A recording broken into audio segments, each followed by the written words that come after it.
దమ్మాలు తయారు చేసుకోవడానికి కావలసిన పదార్థాలు: చిన్న బంగాళదుంపలు, కరివేపాకు, పంచదార, ఉప్పు, జీడిపప్పు, కిస్మిస్, పచ్చికోవా, పెరుగు, నూనె, టమాటాలు, ఎండుమిరపకాయలు, మసాలా కోసం అల్లం, పట్ట, లవంగాలు, మిరియాలు, గసగసాలు, సోంపు.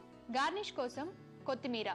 దమ్మాలు తయారు చేసే విధానం: ముందుగా స్టవ్ వెలిగించి పాన్ పెట్టుకొని డీప్ ఫ్రైకి సరిపడినంత నూనె పోసి నూనె కాగేలోపు మసాలా కోసం మిక్సీ జార్లో అల్లం, గసగసాలు, సోంపు, మిరియాలు, లవంగాలు, చెక్క, జీడిపప్పు వేసుకొని ఎండుమిరపకాయలు ఒకసారి గ్రైండ్ చేశాక దాంట్లో కరివేపాకు, కొత్తిమీర, తగినన్ని నీళ్లు పోసుకొని మళ్ళీ గ్రైండ్ చేసుకోవాలి.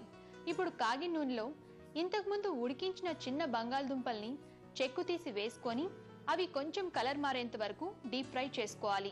ఇప్పుడు స్టవ్ మీద వేరే పాన్ పెట్టుకొని 3 టేబుల్ స్పూన్ల నూనె పోసి అది కాగాక ఇందాక గ్రైండ్ చేసిన మసాలా పేస్ట్ వేసి పచ్చివాసన పోయేంత వరకు ఫ్రై చేసుకోవాలి.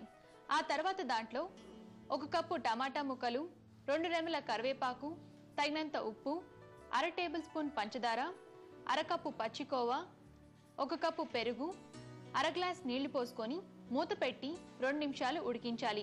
ఇప్పుడు ఇందాక ఫ్రై చేసిన బంగాళదుంపలు వేసుకొని మరో 2 నిమిషాలు ఉడికించాలి. చివరిగా నేతిలో వేయించుకున్న జీడిపప్పు, కిస్మిస్ వేసి కలుపుకొని ఒక బౌల్లోకి తీసుకొని నేతిలో వేయించిన కిస్మిస్, జీడిపప్పు, కొత్తిమీరతో గార్నిష్ చేసుకోవాలి. అంతే, ఎంతో రుచిగా ఉండే దమ్మాలు రెడీ.